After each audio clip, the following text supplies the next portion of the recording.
فرار کے بعد قسط نمبر 33۔ نیو جرسی میں سکھوں کا یہ گردوارہ بھارتی حکومت کے لیے مستقل درد سر بن کر رہ گیا تھا۔ اس گردوارے میں دن رات خالصتان کا پرچار ہوتا تھا اور بھارتی پنجاب میں پولیس مظالم سے جان بچا کر امریکہ پہنچنے والے سکھ نوجوان عموماً یہیں پناہ حاصل کیا کرتے تھے۔ گریوال فیملی یہاں کی مشہور سکھ فیملی تھی۔ یہ لوگ گزشتہ 20 سال سے امریکہ میں آباد تھے۔ امریکی معاشرے میں اپنے وسیع اثر و رسوخ کی وجہ سے ان کی سینیٹر اور کانگریس مینوں سے ملنا ملانا رہتا تھا، جن کے ذریعے امریکی ایوانوں تک یہ لوگ قوم پر ہندو کی طرف سے ڈھائے جانے والے مظالم کی کہانیاں پہنچا دیتے تھے، اور ان مظالم کی بازگشت امریکن پریس میں بھی سنائی دینے لگی تھی۔ روا کی ہر ممکن کوشش تھی کہ جس طرح بھی ممکن ہو اس گردوارے سے گریوال خاندان کا قبضہ ختم کروا کر یہاں جسونت سنگھ گروپ کا قبضہ کروایا جائے۔ اس مرتبہ گردوارے کی انتظامی کمیٹی کے لیے ہونے والے انتخابات میں ہندوؤں نے سب کچھ جھونک دیا تھا۔ صبح انتخابات تھے اور رات کو دیرگے سوامی مہاراج کو بھوپت رائے نے رپورٹ پہنچائی کہ اس مرتبہ پھر انہیں ناکامی کا منہ دیکھنا پڑے گا، کیونکہ سکھوں کو ورغلانا اب ممکن نہیں رہا۔ یہ حرام خور جسونت سنگھ آخر کس مرض کی دوا ہے، اور وہ جو لاکھوں ڈالر ہم سے اب تک لے چکا ہے، کیا اس کو یہ دن دیکھنے کے لیے دیے تھے؟ سوامی مہاراج کا پارا آسمان کو چھونے لگا تھا۔ اس کی طرف سے ہر ممکن کوشش کی گئی ہے۔ سوامی مہاراج، لیکن یہ سکھ عجیب قوم ہے، ایک مرتبہ جو بات ان کے دماغوں میں بیٹھ جائے اور پھر نکلنے کا نام ہی نہیں لیتی۔ بھوپت رائے نے صفائی پیش کرنا چاہی۔ بھوپت رائے، اس مرتبہ کچھ نہ کچھ ہونا چاہیے، کچھ نہ کچھ۔ میں ناکام واپس نہیں جانا چاہتا۔ سوامی مہاراج نے فیصلہ کن لہجے میں کہا۔ اچانک ہی ایک شیطانی خیال اس کے دماغ میں سمایا۔ بھوپت رائے، جسونت سنگھ کی بلی دے کر اس کو شہید کروا دو۔ کالی ماتا کے چرنوں میں اگر اس کی بلی پروان چڑھ گئی تو ہمارے لیے بڑے اچھے نتائج لائے گی۔ اسے مروا دو۔ بھوپت رائے، سوامی مہاراج کا قہقہا بلند ہوا۔ جو حکم مہاراج، میں نے بہت پہلے یہ بات کہی تھی، جب تک ان لوگوں کا آپس میں ٹکراؤ نہیں ہوتا بات نہیں بنے گی۔ دھن ہو مہاراج، آپ نے تو میرے منہ کی بات چرا لی۔ میں آج ہی بندوبست کر دیتا ہوں، بھوپت رائے نے کہا۔ دونوں نے اس رات اپنی فتح کا جام ٹکرایا، اور ساوتری اور سوامی مہاراج کی دیگر چیلیاں ساری رات ان کی سیوا میں رہی۔ دوسرے روز الگ صبح بھوپت رائے بھارتی سفارت خانے میں واپس پہنچ گیا۔ اسے اب جو کچھ بھی کرنا تھا فوراً کرنا تھا۔ آج ڈیوڈ اس کے کام آنے والا تھا۔ ڈیوڈ کو وہ گزشتہ 6 ماہ سے پال پوس رہا تھا، اس کی جائز اور ناجائز ضروریات پوری کر رہا تھا۔ آج اس سے کام لینے کا وقت آ گیا تھا۔ حسب روایت گردوارے کے انتخابات ہوئے، جس میں جسونت سنگھ کو بری طرح ناکامی کا منہ دیکھنا پڑا۔ اس کے پینل میں سے کوئی بھی امیدوار قابل ضمانت ووٹ حاصل کرنے میں بھی کامیاب نہیں ہوا۔ اس نے را سے نئی ہدایات کے مطابق نتیجے کا اعلان ہونے سے پہلے ہی ہنگامہ شروع کر دیا اور دھاندلی کا الزام گریوال پر لگا دیا۔ گریوال بھی کوئی گرا پڑا سکھ نہیں تھا۔ اس نے جسونت سنگھ کے الزامات کا جواب اس کی توقع سے بڑھ کر زوردار دیا تھا۔ نوبت ہاتھا پائی تک پہنچ گئی۔ یہی را کی منشا تھی۔ وہ کسی بھی طرح اس ڈرامے کا آغاز دونوں کی لڑائی اور گالی گلوچ سے کروانا چاہتے تھے۔ سکھی روایات کے مطابق گریوال نے اسے سبق کھانے کی دھمکی دی تھی اور اس پر ساری سکھ سنگت کے سامنے بھارتی حکومت کا ایجنٹ ہونے کا الزام بھی لگا دیا۔ جواب میں جسونت سنگھ نے اسے پاکستانی ایجنٹ قرار دے دیا۔ سکھوں نے دونوں کا بیچ بچاؤ کرایا اور جسونت سنگھ اپنے گھر کی طرف چل دیا۔ اس کے بعد ڈرامے میں راہ کے زر خرید فیڈریشن کے لوگوں کا رول شروع ہوا۔ یہ لوگ بظاہر خالصتانی سکھ بنے ہوئے تھے، لیکن ان کے ضمیر اپنی قیمت پا کر کبھی کے بھارتی انٹیلیجنس کے ہاتھوں بک چکے تھے۔ انہوں نے جسونت سنگھ کی حمایت نہیں کی تھی اور خود پر خالصتان نواز ہونے کا لیبل لگائے رکھا تھا۔ جیسے ہی معاملہ ختم ہوا، انہوں نے گریوال کو کہنا شروع کر دیا کہ وہ اپنی امارت کے زوم میں مبتلا ہو کر خود کو کوئی بڑی شے سمجھنے لگا ہے۔ انہوں نے کہا کہ اس میں جسونت سنگھ کا قصور تھا، لیکن آخر وہ ایک سکھ ہے، اس کے ساتھ گریوال کو یہ سلوک نہیں کرنا چاہیے تھا۔ اس طرح راؤ نے ان لوگوں میں بھی آپس میں دو گروپ بنوا دیے، جنہوں نے اب ایک دوسرے پر بھارتی حکومت کے ایجنٹس کے الزامات لگانے شروع کر دیے۔ دونوں گروپوں میں آپس میں تلخ کلامی شروع ہوئی اور بمشکل ان کے بزرگوں نے دخل اندازی کر کے اس معاملے کو ختم کروا دیا۔ اب راؤ نے اس ڈرامے کو کلائمیکس تک لے جانا تھا، جس کے لیے بھوپت رائے نے ڈیوڈ کو میدان میں اتارا۔ ڈیوڈ نیو جرسی کا مانا ہوا گنڈا تھا۔ اس کا گروہ منشیات کی فروخت، اغوا، چوری اور ہنگامہ آرائی میں ملوث رہتا تھا۔ ڈیوڈ کو رقم بھی اتنی زیادہ ملی تھی جس کا اس نے کبھی تصور نہیں کیا تھا۔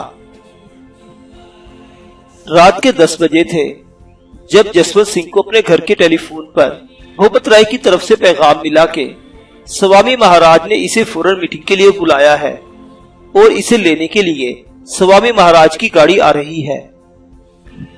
15-20 منٹ بعد ایک گاڑی وہاں پہنچ گئی جس پر جعلی نمبر پلیٹ لگی ہوئی تھی۔ اس کار کی پچھلی سیٹ پر 2 آدمی سکھوں کی طرح پگڑیاں باندھے بیٹھے تھے۔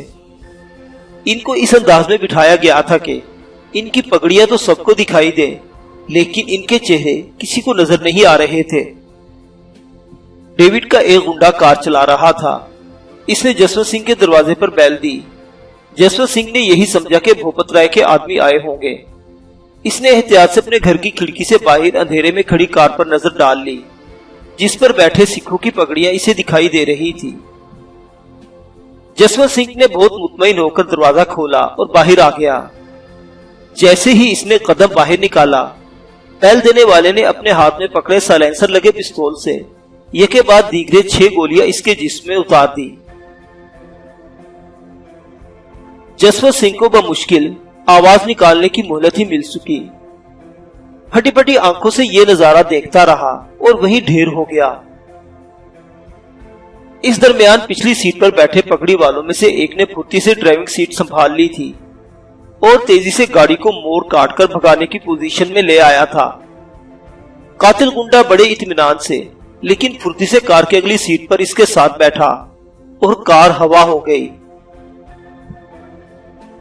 جسونت سنگھ کے گرنے کی آواز سن کر اس کی بیوی اور بیٹا بھاگتے ہوئے دروازے تک آئے اور یہ منظر دیکھ کر بوکھلا گئے۔ اس کی بیوی نے جھک کر اپنے خاوند کو اٹھانا چاہا۔ یہ شاید جسونت سنگھ کی آخری سانس تھی۔ اس کے منہ سے بمشکل گریوال کا لفظ نکلا اور اس کی گردن ایک طرف ڈھلک گئی۔ اس درمیان تیزی سے بھاگتی ہوئی کار کی پچھلی سیٹ پر جسونت کے بیٹے کو 2 پگڑیوں والے دکھائی دیے تھے۔ اس کے بعد وہ کچھ نہ دیکھ سکا۔ جسونت سنگھ کی بیوی نے فوراً گریوال کا نام لے کر بین ڈالنے شروع کر دیے۔ اس کے بیٹے نے ایمرجنسی پر پولیس کو فون کیا اور انہیں اطلاع دی کہ اس کے باپ کو گریوال نے قتل کر دیا ہے اور وہ لوگ بھاگ گئے ہیں۔ پولیس والے جسونت سنگھ کے گھر پہنچے تو وہاں کوہرام مچ رہا تھا۔ اس کے گھر والے اور ہمسائے وہاں جمع تھے۔ جسونت سنگھ کی بیوی نے پولیس کو بتاتے ہوئے کہا کہ اس کے خاوند نے مرنے سے پہلے گریوال کا نام لیا ہے۔ جسونت کے بیٹے نے، جو امریکہ ہی میں پیدا ہوا اور وہیں کا تعلیم یافتہ تھا، پولیس کو بتایا کہ کار کی پچھلی سیٹ پر 2 سکھ موجود تھے، لیکن وہ انہیں پہچان نہیں سکا۔ ان کی ایک ہمسائی نے بھی کار میں پگڑی والوں کی نشاندہی کی۔ پولیس ایمبولنس لاش لے کر روانہ ہو گئی۔ پولیس والوں کی انکوائری کی تو ان کے علم میں تمام واقعات بھی آ گئے۔ انہیں بتایا گیا کہ آج گریوال اور جسونت سنگھ کا جھگڑا ہوا تھا، جس میں گریوال نے اسے سبق سکھانے کی دھمکی بھی دی تھی۔ مرنے والے کی زبان سے آخری لفظ بھی یہی نکلا تھا۔ اس کے گھر والوں کی زبان پر بھی قاتل کا یہی نام تھا۔ اس کے بیٹے اور ایک ہمسائی نے پکڑی والوں کو فرار ہوتے دیکھا تھا۔ اتنے شواہد کے بعد پولیس کے لیے گریوال کی ابتدائی گرفتاری کا جواز موجود تھا۔ انہوں نے آدھی رات کو گریوال کو نیند سے اٹھایا اور اپنے وکیل کو بلانے کی استدعا کرتے ہوئے اسے کہا کہ پولیس اسے جسونت سنگھ کے قتل کے الزام میں گرفتار کر رہی ہے۔ گریوال ہکا بکا پولیس کا منہ دیکھ رہا تھا۔ اس نے امریکہ میں حاصل ہونے والے اپنے حقوق کے تحت اپنے وکیل کو فون کیا، جس نے اسے کوئی بھی بیان پولیس کو دینے سے سختی سے ممانعت کرتے ہوئے پولیس افیسر کو فون پر قانونی پوزیشن سمجھاتے ہوئے کہا کہ وہ اس کے موکل کو شک میں گرفتار نہیں کر سکتے، لیکن پولیس نے فی الوقت واقعاتی شہادتوں کو بنیاد بنا کر اسے گرفتار کرنا مناسب سمجھا۔ یہ الگ بات ہے کہ اگلے روز شام تک اس کے وکیل نے ضمانت پر گریوال کو رہا کروا لیا، کیونکہ امریکہ جیسے ملک میں کسی شخص کو محض شک کی بنیاد پر گرفتار نہیں کیا جا سکتا۔ صبح ہونے تک ساری سکھ کمیونٹی میں جسونت سنگھ کے قتل کی خبر پھیل چکی تھی۔ ان لوگوں نے شام کو جھگڑا اپنی آنکھوں سے دیکھ لیا تھا۔ اس کے ساتھ ہی فیڈریشن میں موجود را کے ایجنٹ حرکت میں آ گئے اور انہوں نے اس قتل کا الزام گریوال کے سر تھوپ کر اس کی ملامت شروع کر دی۔ نیو جرسی کے سکھ اگلے روز تک دو واضح گروپوں میں تقسیم ہو چکے تھے اور کچھ لوگوں کو خام خواہ جسونت سنگھ سے ہمدردی بھی پیدا ہونے لگی تھی۔ جسونت سنگھ کے بھائی کلونت سنگھ نے، جو اس کی طرح را کا اعلی کار تھا، سوامی مہاراج کی ہدایت اور حکم پر بھارتی سفارت خانے کے خرچ پر بلائی گئی ایک پریس کانفرنس میں اپنے بھائی کے قتل کا الزام گریوال پر لگاتے ہوئے اسے ایک سازش قرار دیا اور اس سازش کے ڈانڈے پاکستان سے ملا دیے۔ کلونت سنگھ اور اس کے ساتھ موجود کچھ نام نہاد سکھوں نے پاکستانی سفارتکاروں پر بے بنیاد الزامات لگاتے ہوئے کہا کہ سکھوں میں پاکستانیوں کی بڑھتی ہوئی دلچسپی اس ملک میں سکھوں کو ذلیل کرنے کی سازش ہے۔ اس نے اپنے ان سکھ بہن بھائیوں سے، جو پاکستانیوں کے بہکاوے میں آ کر آپس میں لڑائی جھگڑے کر رہے تھے، اپیل کی تھی کہ وہ اپنی قوم کی عزت بچانے کے لیے اس سازش سے بچیں۔ پاکستانی سفارت خانے میں کام کرنے والے دو سفارتکاروں کے نام جو ان لوگوں کے منہ میں روا نے ڈالے تھے، انہوں نے اس پریس کانفرنس میں لیتے ہوئے بتایا کہ یہ لوگ سکھوں میں اشتعال انگیز لٹریچر اور پیسے تقسیم کر کے انہیں بھارتی حکومت کے خلاف ورغلا رہے ہیں۔ اس پریس کانفرنس کو کوریج کرنے والے میں ٹی وی کے دو مقامی چینل تو وہ تھے جنہیں ہندو چلا رہے تھے، دو چینل انہوں نے خرید لیے تھے جنہوں نے یہ ساری پریس کانفرنس جو کی تو ریلیز کر دی۔ امریکن پریس پر یہودی قابض تھے، اپنے ہندو دوستوں کو خوش کرنے کا کوئی موقع ہاتھ سے کب جانے دیتے۔ ان لوگوں نے اس پریس کانفرنس کو جو کا تو شائع کر دیا۔ کئی مقامی اخبارات نے کلونت سنگھ کی طرف سے دہرائے جانے والے پاکستانی سفارتکاروں کے نام بڑی بڑی سرخیوں کے ساتھ شائع کر دیے تھے۔ را کی سازش کامیاب رہی تھی۔ انہوں نے ایک مرتبہ پھر پاکستانی سفارت خانے کو اس معاملے میں گھسیٹ کر پاکستان انٹیلیجنس کے ہاتھوں پہنچنے والی ہزیمت کا بدلہ چکانے کی بھونڈی کوشش کی تھی۔ گو کہ ایسے بیانات کی یہاں کوئی اہمیت نہیں تھی، لیکن ایک مرتبہ تو ان لوگوں نے سنسنی پھیلا کر رکھ دی تھی۔ شمسی اس وقت سوامی مہاراج کے سامنے کھڑا تھا۔ اس کے چہرے پر ہوائیاں اڑ رہی تھی۔ وہ اچانک ہی پہلی مرتبہ بغیر فون کیے یہاں آیا تھا۔ یہ خلاف معمول بات تھی۔ اس کی آمد سے پہلے اس کی اطلاع ضرور آیا کرتی تھی، تاکہ آشرم میں اگر کچھ لوگ ایسے موجود ہوں جن کے سامنے اس کا آنا مناسب نہ ہو، انہیں وہاں سے ہٹا دیا جائے۔ سوامی جی مہاراج، اس نے گھبرائی ہوئی آواز میں اپنی بپتا کا آغاز کیا۔ یار تم کیوں مرے جا رہے ہو؟ ابھی کیا قیامت گزر گئی ہے تم پر؟ کچھ ہمیں بھی بتاؤ۔ تم نے تو سوامی جی مہاراج،